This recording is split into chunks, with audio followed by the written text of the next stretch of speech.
मक्का royal clock tower को बनाने में लगभग $16 बिलियन का खर्च किया गया था।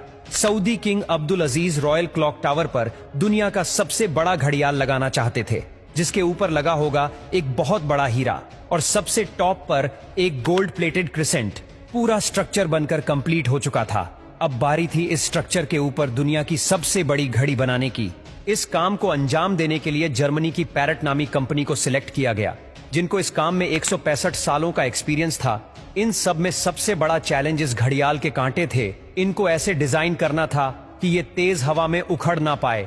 इस घड़ियाल का बड़ा कांटा 23 मीटर्स, जबकि छोटा कांटा 17 मीटर लंबा रखना था।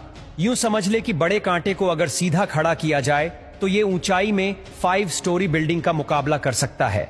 600 मीटर की ऊंचाई पर हवाएं 200 किलोमीटर पर आवर से भी ज्यादा तेज चल सकती है, जो इस कांटे को बड़ी आसानी से उखाड़ सकती है। आखिरकार घड़ियाल के कांटों को स्पेशल कार्बन फाइबर मटेरियल से बनाने का फैसला किया गया, क्योंकि कार्बन फाइबर एक लाइट वेट मटेरियल है, लेकिन यह स्टील से भी ज्यादा मजबूत होता है।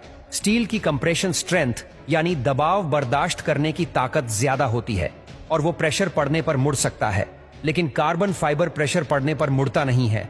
इसके अलावा स्टील में जंग लगने का खतरा भी होता है, जबकि कार्बन फाइबर पूरी तरह से रस्ट प्रूफ रहता है।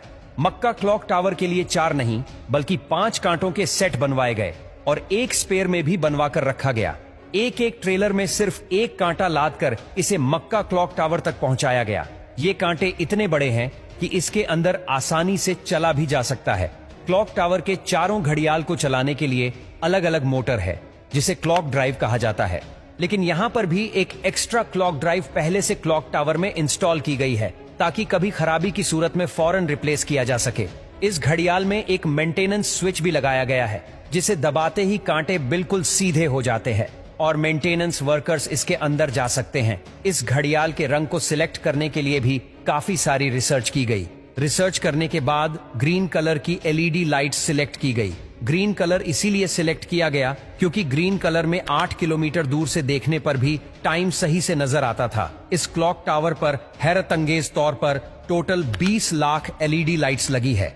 हर एक LED एक दूसरे से 4 इंच के फासले पर लगी है।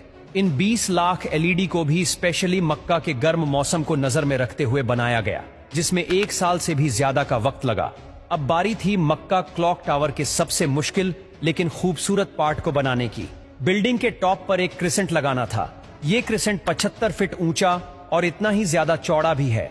लाइट वेट रखने के लिए इसे फाइबर ग्लास और कार्बन फाइबर को मिक्स करके बनाया गया, पर फिर भी इसका टोटल वजन 35 टन के करीब है। क्रिसेंट और घड़ियाल के ऊपर हीरे को बनाने की जिम्मेदारी जर्मन कंपनी रीवा को दी गई। जानकारी के लिए बता दे कि इस घड़ियाल को दुबई में बनाया गया और फिर बाद में उसे मक्का ट्रांसपोर्ट किया। सबसे खास बात ये कि क्रिसेंट के कोने कोने पर सोने की लेयर छड़ी होगी, लेकिन अगर ये क्रिसेंट पूरा 1 पीस में बनाया गया तो फिर इसे टॉप तक पहुंचाना और फिर वहां इंस्टॉल करना मुश्किल नहीं बल्कि नामुमकिन होगा, क्योंकि भीड़ और जगह की तंगी की वजह से यहां सिर्फ टावर क्रेन्स काम कर सकती है, पर वो भी इतना ज्यादा वजन एक साथ नहीं उठा सकती। तभी इसे अलग अलग पार्ट्स में बनाने का फैसला किया गया। इस क्रिसेंट पर गोल्ड की लेयर चढ़ाने के लिए करीब 10 करोड़ मोज़ेक टाइल्स के पीसेस चिपकाए गए, जिन पर सोने की लेयर छड़ी हुई थी। हर एक मोज़ेक टाइल्स को बारीकी से बनाया गया और फिर इनको 2 बाई 2 सेंटीमीटर के ब्लॉक में काटा गया। ये पूरा क्रिसेंट भी दुबई में तैयार किया गया और फिर फाइनल टच देने के बाद इसे मक्का भेजा गया। क्लॉक का डेमो वर्जन भी पहले दुबई की एक लोकेशन पर इंस्टॉल किया गया, क्योंकि जर्मन कंपनी के कुछ इंजीनियर्स पहले इसे इंस्टॉल करके देखना चाहते थे कि कहीं कोई खामी तो नहीं रह गई। सारे मसले फिक्स करने के बाद ही इसे मक्का तक पहुंचाया गया।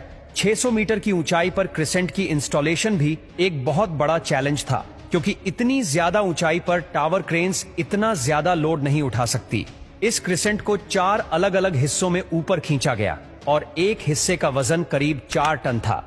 ये इंजीनियर्स और वर्कर्स के लिए काफी खतरनाक टास्क था, क्योंकि एक तो टावर क्रेन्स इतनी ज्यादा ऊंचाई पर होने की वजह से ज्यादा वजन नहीं उठा सकती थी। दूसरा, अगर इस प्रोसेस के बीच तेज हवा चल पड़ी तो पेंडुलम इफेक्ट की वजह से 4 टन का वजन डबल भी हो सकता है। फिर वही हुआ जिसका डर था। ठीक उस वक्त जब क्रिसेंट का एक हिस्सा हवा में था, तब अचानक हवा चल पड़ी। आखिरकार कुछ वर्कर्स ने इसे रस्सियों से पकड़कर हिलने से रोका और फिर इसे पोजीशन में लाकर फिक्स कर दिया गया। इस क्रिसेंट में टोटल 3 फ्लोर्स हैं, एक ऑफिस, एक मीटिंग रूम और एक मस्जिद, जो कि मैन मेड स्ट्रक्चर पर दुनिया की सबसे ऊंची मस्जिद है। और अगर क्लॉक के एरिया की बात की जाए तो सिर्फ एक साइड की क्लॉक 16,000 स्क्वायर